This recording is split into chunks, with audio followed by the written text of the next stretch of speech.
WCA. WOCA.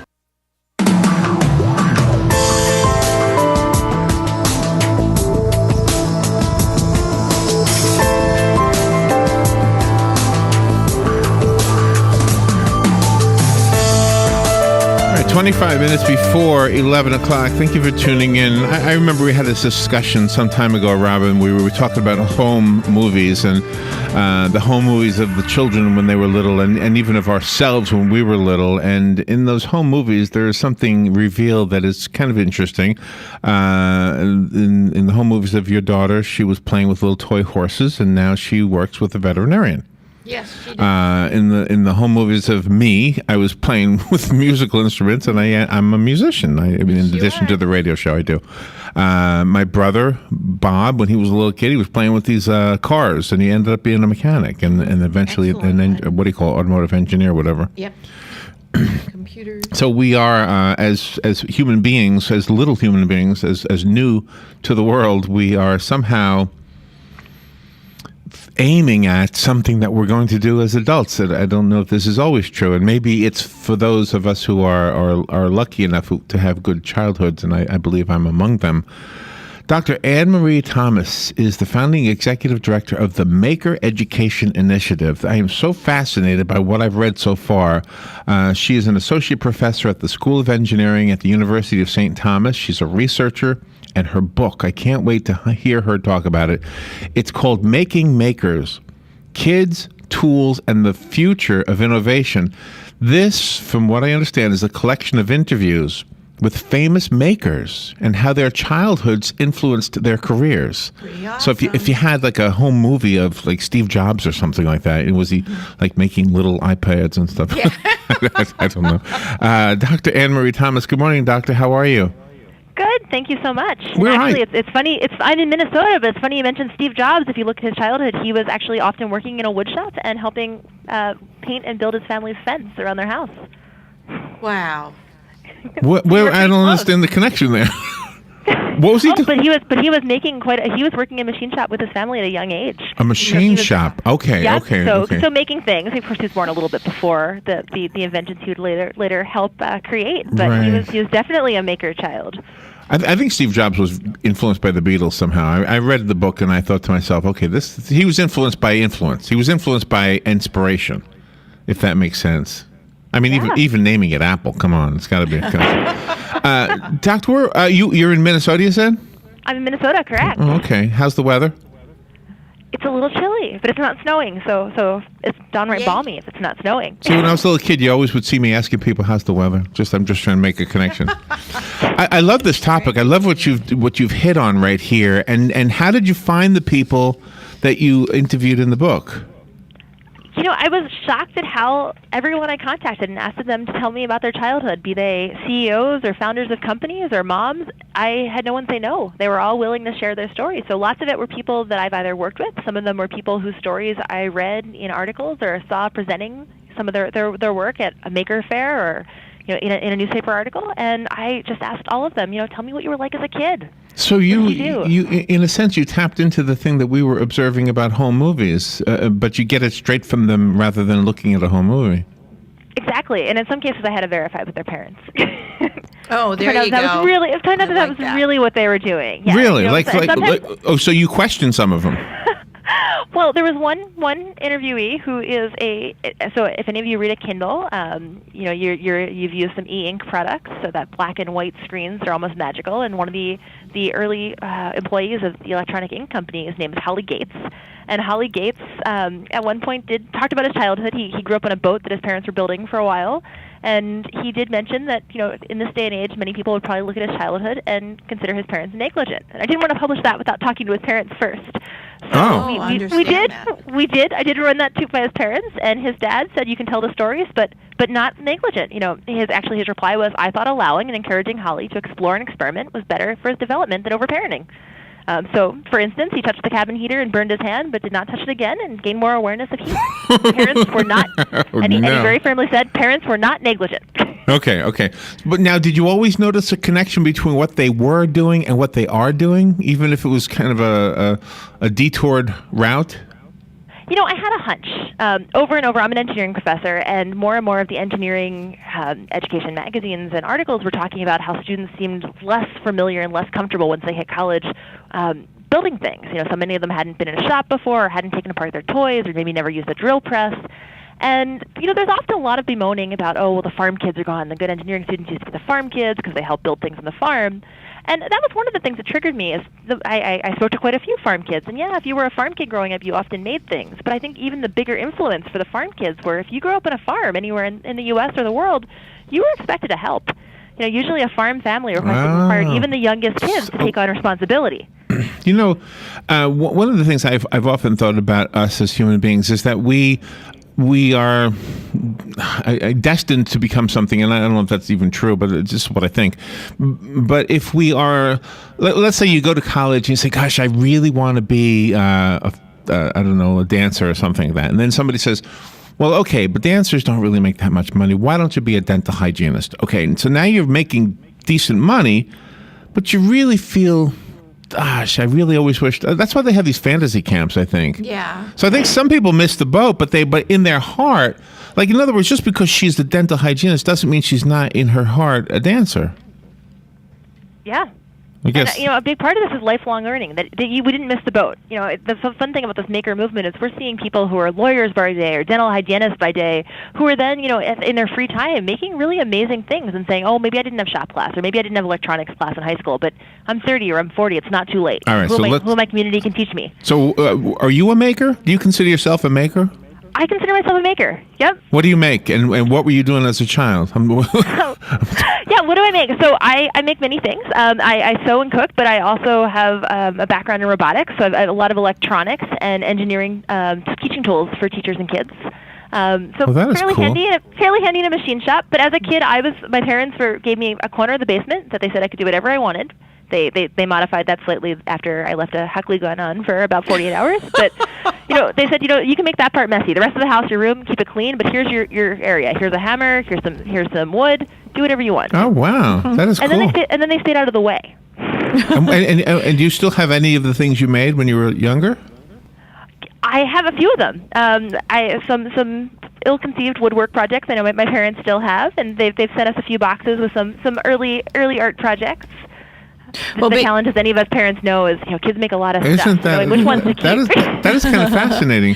You do a thing called squishy circuits. I do, yeah. So this was something that really came out of play. I teach electronics and I teach machine design to college students, but I was really curious about how I could get more kids to play with circuits. You don't really want to give them mom's iPad and have them take it apart. So was there a way to make this friendly? I also didn't want my kids sticking something somewhere they shouldn't in the house, electricity. I won't even give people ideas. But I was looking at the work of other makers who were doing things with painting circuits and sewing circuits with conductive thread and thought, wouldn't it be fun if we could sculpt circuits?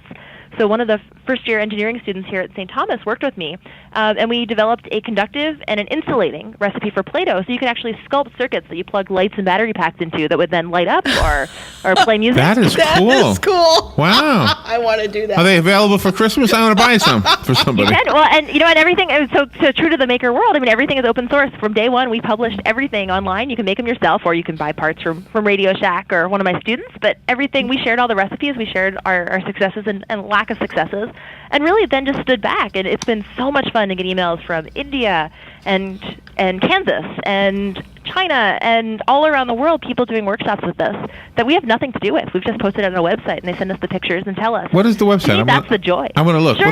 What's the website? The easiest thing is just Google squishy circuits. All right, I'm going to do it. I'm going to look and see what you're talking about. I'm trying to visualize it. Squishy circuits. Okay. Yeah. So you imagine usually electricity runs through a wire. In this case, you sculpt things out of Play-Doh and have the electricity running through those. This is awesome. I really like the fact that I'm looking at a video of you. Oh, there's a video of you on here.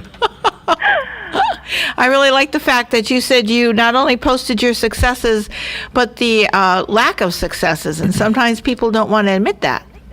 Yeah, and that's things don't work the first time you do them. It's interesting to me how, in particularly in math and sciences, we try to hide the mistakes, but then you look at writing, and every kid. You're talking on TED. I'm looking at you talking on one of those TED things. I did give a TED talk. The project did take off after that. But do you remember 5-paragraph essays in English classes? Oh, yeah. You never expected that first essay. The teacher never graded the first one. You had to have your friends read it and your parents read it, and you had lots of red pen involved. And you took that for granted, that to write something you had to do many iterations and try different things and see how this worked and see how that worked. And I really wanted to see my kids and my students taking more of that approch to design.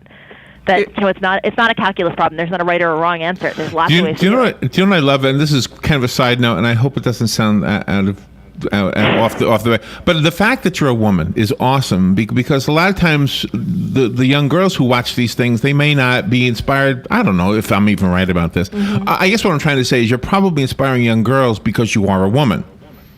Hopefully. Yeah, I think so. But I will say I'm incredibly fortunate. Everyone who taught me how to make things was male. So if you're it's always great to have role models that look like you and seem like you. But I am also incredibly fortunate. In 9 years of post high school education, I only had one female professor, and I had great professors. They were men who took the time to show me how to do something. In the that shop should be you had red hair when you were a little girl. Look at your little girl picture. Aw. She had red curly hair when she was little. What happened to your hair? It got darker. It got much darker. This is fascinating. I want to hear more about what you've done. I'm waiting for the part of the video where it lights up, but you're still working with the Play-Doh in this video Squishy here. circuits. Yes, Google Squishy Circuits. Look at the TED video, and you'll see Dr. Anne-Marie Thomas demonstrating what she's talking about. We need to take a little break right now. When I was a little kid, I used to do this all the time to my mother. I would say, you know what? We have to take a break, Mom. We'll be right back. We'll be right back after this. The weather is brought to you by myfwc.com. Safe boating is no accident. Areas of fog this morning, otherwise mostly sunny and warm today, high 88 to 91. Clear skies tonight, low 68 to 74. Tomorrow, mostly sunny skies will be warm in the afternoon, high 87 to 91. And clear skies tomorrow night, low 68 to 73. From the Florida Weather Center, I'm Stephanie Omo.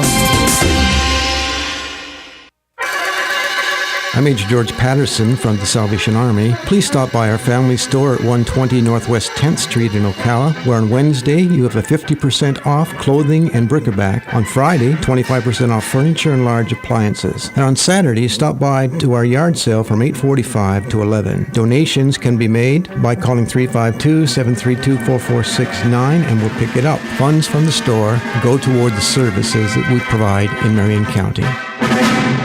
Hey, Matt, I know Sunrise Automotive does auto stuff, but I need some tires for my truck. Can you recommend someone? Yes, I can. We do that. No, I need them installed and balanced and all that. Yep, we do that. Well, my son needed his windows tinted. Yep, we do that. I need my too. seat replaced. Yep, we do that too. I need a new roof line, and a new spoiler, and a new Yep, trunk. we can even do that too. Okay, I get it. I suppose you can also do a radio show too, huh? Well, as a matter of fact, join me every Monday at 10 for auto repair with personal care here on The Source. Of course you do. This is a public notice. Local residents can now save thousands of dollars on their next car, truck, or SUV. It's not a tent sale, because no tent is big enough to hold this many cars. It's OcalaForSale.com. Say goodbye to sticker shock. OcalaForSale.com has thousands of vehicles with no stickers at all. But hurry, don't walk, don't run. Just sit down and log on to OcalaForSale.com.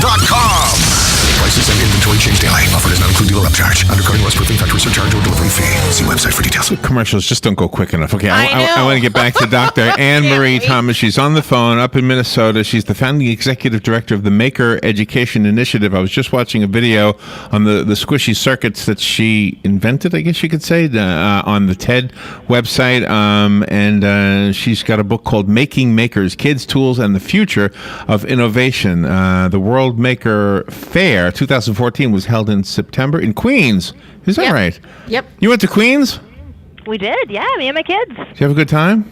We love it. We've been there every year. See, in the World's Fair in 1964, so now I'm telling you how old I am, they were supposed to be weightless in the Russian pavilion. Now, you're too young to remember this, but I remember going into there. It was not weightless. It was like a bounce house. Well, so now imagine the same landscape. It was in the same grounds as the 64 World's Fair, but now imagine moving electronic 2-story high giraffes and fire-breathing things and kids showing their robots and fancy costumes, That is bicycles cool. like butterflies, and lots of kids and parents. What is there something that the squishy circuits will be used for other than just playing? I'm guessing that something's going to come out of this. Am I right? You know, actually, we did it for play. It really was for play. I get that question a lot. I'll admit I use it as a litmus test with collaborators. When people want to work with our lab, I bring them down and we play with Play-Doh, and if they smile and laugh, we want to work with them. And if they look at it and go, why would you do this? We very calmly walk them to the door. Oh, really? For us, it was really just for play because, teachers have a tough job. K-12 teachers are my heroes, and a lot of them try to do things with electricity, but they want to do it safely, and they also want to do it cheaply. And the nice thing about squishy circuits is that when you're done, you can roll it all up and start over. There's a reusable thing. You're not soldering something permanently.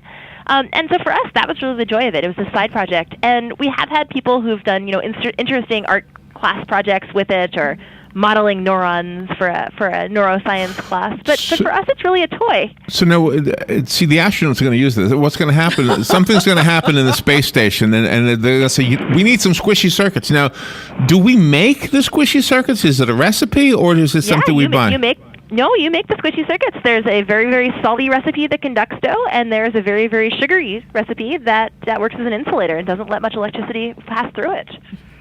Wow. So you don't get hurt. You have to cook and do electronics to do this project.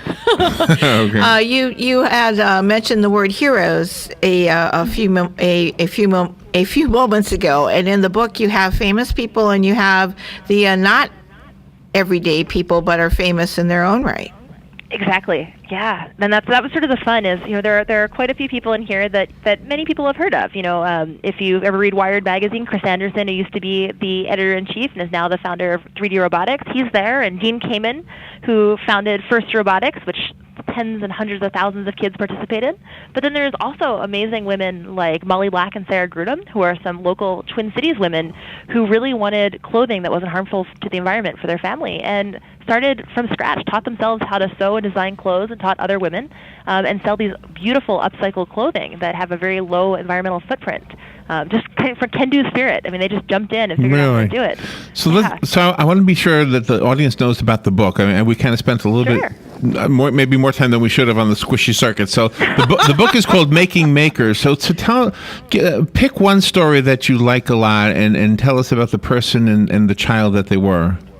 Yeah, persistence plays a big role. And one story that I love in Making Makers, because you mentioned a World's Fair a moment ago, was Luke Mayran. And Luke Mayran grew up around the time of the World's Fair in Canada, in Montreal, and watched the World's Fair growing, and really grew up seeing this wonder of things. Expo 67, I went to that too.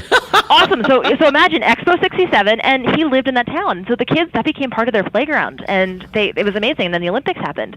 And he was a maker. He took a lot of art classes. He was a young kid. And then one day he went to his grandparents' house and found a piece of Meccano, we know them as erector sets, in the basement, and thought it was kind of cool and decided he wanted an erector set. He's 12. And every year his parents, or maybe he's younger than that, and his parents would give him one for Christmas, a little set. And then he heard about the Meccano set number 10, which was a gorgeous wooden box. At the time, it cost over $600, which is a lot if you were a 12-year-old in any time or age. But he needed to have it. He needed to figure out how to build it. And his parents said, great, figure that out. And so this kid decided this was the tool he had to have for everything, and so we started a paper route, but that wasn't fast enough. So then he added a couple more paper routes, and then it started snowing, so he added skis to his sled, to his wagon, and had this massive paper route. And still could only raise a couple $100, but he was also calling every single hobby shop to see if any of them would take pity on this kid or maybe had the kit. It had to be special ordered. And he found one that said, look, if you can raise half the money, we'll give it to you at cost. And so he got this kit and used it to build many things. And if you flash forward many, many years now, Luke is actually fairly high up at Disney Imagineering. He helps design many of their new rides. And he now lives in L.A., not in Canada. And when I interviewed him for this book, he's telling me the story proudly of the Meccano and how he still has them and how his kids use them. And then he turned and showed me, oh, wait, look. And on the wall was a model of a new possible attraction for Disney. And it was made out of the Meccano that many, many decades ago he earned by modifying his sled and his wagon. So there are a lot of stories like that where the parents said, you figure it out. You find a way to do it. We won't get in your way. But those are the stories kids remember, is when they really did it themselves. They took it on. That is a cool story. amazing. Oh gosh, I got to see the rest of the book. I love that. So how long did it take you to find? And were the people? You said they were willing to talk to you. Mm-hmm. Did you have any on your wish list that wouldn't talk to you? I didn't. I know I was incredibly lucky. I had Dean Kamen and Woody Flowers and Lenore Edmond and Danny Hillis and lots of amazing engineers and tech folks who were really happy to tell me these stories, and not just the sugar-coated stories. I got to hear the times they got in trouble and the things that didn't work so well. Do you think about things that are tangible, something you could hold and look at it and touch and make? And then there are some intellectual properties too, and I guess for somebody like. In Disney, a lot of that is intellectual. A lot of it is like a song or a story that goes with it. Mm-hmm. Those people are makers too, but they don't have a physical thing that you can hold. But they definitely have this sense. I mean, one thing that comes out in all these stories, regardless of the medium, is this sense of curiosity and play. I mean, you've got to be a playful person to take on any of these projects. Well, can I tell you what I've said, Doctor? When we use the word pretend, we are pretending. We are pre-doing. Yeah. I thought, wow, it's an amazing thing to think that we are, as human beings, we're from the day we're born, we are pretending until we finally are tending. I like that. Yeah. And really what we give our kids to play with at those times, because you're so creative as a kid. And kids are never, when I do squishy circuits, every kid who walks by doesn't even ask me what it is. They jump in and start doing it. And the adults kind of linger and stay back. And so someone told me, Anne-Marie, you kind of mislabeled the book. It's not making makers. Every kid is born a maker. It's helping maintain makers. How do we stay as adults still curious and willing to try things? Yeah, but don't change the name. Making makers is so much more catchy. I like making makers. What's absolutely wonderful too is when people become parents and they have babies and then they share the fun things from their childhood with their children. The most successful parents allow the children to branch off and explore their own creativity and don't force them to be mini versions of themselves. Yes. Yeah, we can't decide what our kids want to do. We can show them lots of things, right. And it's the stepping back. Right. And I think a lot of parents think we have to be the experts in the things our kids are doing. And I would say, no, jump in and learn it with them. Be an amateur with them. I think you're right. But you're a smart lady. I love this conversation. By the way, in addition to the things Robin and I do, we've done children's music. And we have a story and a song called The Gift of the Barking Frog. So there's an idea that came up with the Squishy Circuits where we could be telling the little story, and Robin could be, while she's talking, she could be actually making a frog. And let me turn the monitor on so she can see the frog with the lit up eyeballs. Look how cute that is. The Squishy Circuits, you could have lighted eyeballs in your Squishy Circuit. That's pretty made awesome. Frog. You are really inspirational. All the students that you have are really lucky to have you because you allow them to be their own person. Oh, and I'm lucky to have them. They keep me curious. Wow. Doctor, thank you for being on the air with us. How do we get the book? It's called Making Makers. Yeah, I went. Sure. Let's see. I did not go to makerfair.com, but that's a website. You could, but if you go to makingmakersbook.com, that's the book, and it's got some links there and some of the stories. Makingmakersbook.com. Mm-hmm. Okay. And again, the Squishy Circuits is not something somebody's going to do that. They're going to steal this idea. Hasbro is going to start selling. We welcome them to it. Really? They're going to take your idea. This is. They got to give you a royalty or something. And by doing this with your students, you're opening their mind, and it'll be a lot easier for them to grasp other subjects that they're not that interested in, but they know that they need to pass the tests and to move forward, to go to college and to go into business by themselves. Exactly. Yeah. And in today's world with electronics where you can take these Legos and you can make anything out of Legos if you've got an open mind, right? Mm-hmm. You can do the same thing with something solid. It doesn't really squish. Exactly. It's hands-on. I think there's no substitute. Even though we have these electronic virtual building things, I think hands-on. Got to have it. You're a great interview, Doctor. Dr. Anne-Marie Thomas is our guest, and we are just about out of time, Doctor. Thank you so much for being on the air with us. Get the book, Making Makers, Kids, Tools, and the Future of Innovation. Doctor, come back anytime. Are you ever in Florida? I actually am quite a bit. I have a lot of family there. Nice. Well, are you ever in Ocala, or where do you go? South Florida? Probably south, right? All over. Really? Well, come in and say hi. We have Will do. a window. You can show people squishy things. Well, thank you so much. Have a great weekend. Thank you. You too. All right, we'll take a little break. We'll be right back.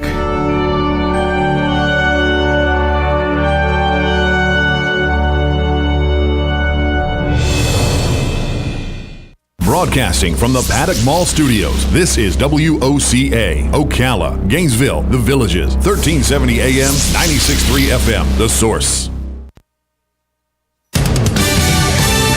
Fox News Radio, I'm Lillian Wu. U.S. intel officials say our strikes targeting al-Qaeda militants last month in Syria failed to stop ongoing terror planning. Just one or two key members of the terror cell known as the Khorasan Group were killed in last month's airstrikes against the al-Qaeda offshoot. Fox Radio's Jared Halpern, the terrorist goal to target European and U.S.-bound airplanes. Officials say militants scattered amid news reports about the group before strikes on a facility near Aleppo, Syria. A leading Democrat on the House Intelligence Committee says the strikes were effective in setting back the Khorasan Group, but they were not a death blow. A human rights group claims the strikes killed a dozen civilians. The U.S. military has not confirmed any civilian deaths. There's a weekend of demonstrations in the St. Louis area planned to protest racial profiling and police violence. And investigators say it was a spark from a vehicle at the edge of Yosemite National Park that touched off a wildfire Tuesday. Fox News, we report, you decide. Napa supports the Intrepid Fallen Heroes Fund. And this month, we're making it easy for you to show your support too. Make any $25 purchase and you'll receive a free Napa Camo Racing Cap. For every cap we give out, we'll donate $1 to the Intrepid Fallen Heroes Fund, supporting those who serve you. That's Napa Know-How. At participating Napa Auto Parts stores while supplies last. Offer expires 11/16/14. What's the secret to great business trips? Choice Hotels, where you'll find everything a business traveler needs, like a generous rewards program. And right now, when you take 2 separate trips at Comfort Inn or any Choice Hotel, you can earn 1 night free. Stay for business at Choice Hotels and book now at choicehotels.com. Great endings begin here. Free night based on an 8,000-point Choice Privileges reward night at over 1,500 hotels. Valid 9/4/14 through 11/12/14. Requires registration and 2 separate qualifying stays. Other terms and conditions apply. Details at choicehotels.com. It's time for Farm and Ranch headlines on the Southeast AgNet. I'm Tyron Spearman reporting. Well, farmers are in the field now trying to get all of their harvest in, from peanuts to cotton and later on soybeans. But right now, USDA is informing them that the tools for planning next year's Farm Bill action is now available on the internet. It is at www.fsa.usda.gov/ARC-PLC. This stands for the 2 major programs that will be available next year: agricultural risk coverage and price loss coverage. Those tools are on the internet and available now for you to begin your planning. It covers all the commodities, including barley, canola, corn, grain sorghum, lentils, peanuts, oats, dry peas, and lots of other things, but it does not include cotton because cotton will have a different program next year. Cotton Incorporated and the Plant Management Network have teamed up to give growers and crop consultants a new and freely accessible resource to focus on this year. Focus on Cotton is a series of monthly webcasts from industry experts offering practical information and guidance in various areas of crop management, including weeds, nutrients, irrigation, diseases, and insects. Focus on Cotton is available for viewing at www.plantmanagementnetwork.org/FOCO. The Cotton Board and Cotton Incorporated, increasing the demand for and profitability of cotton. Reminder now, the Sunbelt Ag Expo opens up on Tuesday. Seeing is believing, and farmers like to see the action. At the Sunbelt Ag Expo in Moultrie, Georgia, the Expo Research Farm becomes a showcase of production agriculture during the 3 days. The showgoers can test drive a variety of tractors and trucks while you're there. New this year is the combining of soybeans, plus corn harvest, cotton picking, peanut harvesting, and famous cutting, tedding, and also baling hay. It's a 600-acre working farm, but watching the action is worth the trip to the 37th Annual Sunbelt Ag Expo. I'm Tyron Spearman for Southeast AgNet. Look who just walked in the room. Joel Wiesner from What's Up Ocala. Hey, Joel, I'm looking for something to do this weekend. You got any ideas? Absolutely. Check out our event calendar online at www.whatsupocala.com, and there is plenty of events there for you. Daily news updates to event reviews and magazine articles. Really? We've organized it all in one place online for you to cut through all of the hassle of finding something to do this weekend. We have a daily event calendar, a bi-monthly magazine, and we also do daily news articles. All right, Joel, that's perfect. Thanks so much. Yeah, whatsupocala.com. Hi, my name is Dr. Erica Olstein with A Better You Healthcare Acupuncture and Eastern Medicine. Join me Friday, October 10th at 11 a.m. when we do a live acupuncture session right here in the studios of WOCA. Acupuncture is used to treat everything from back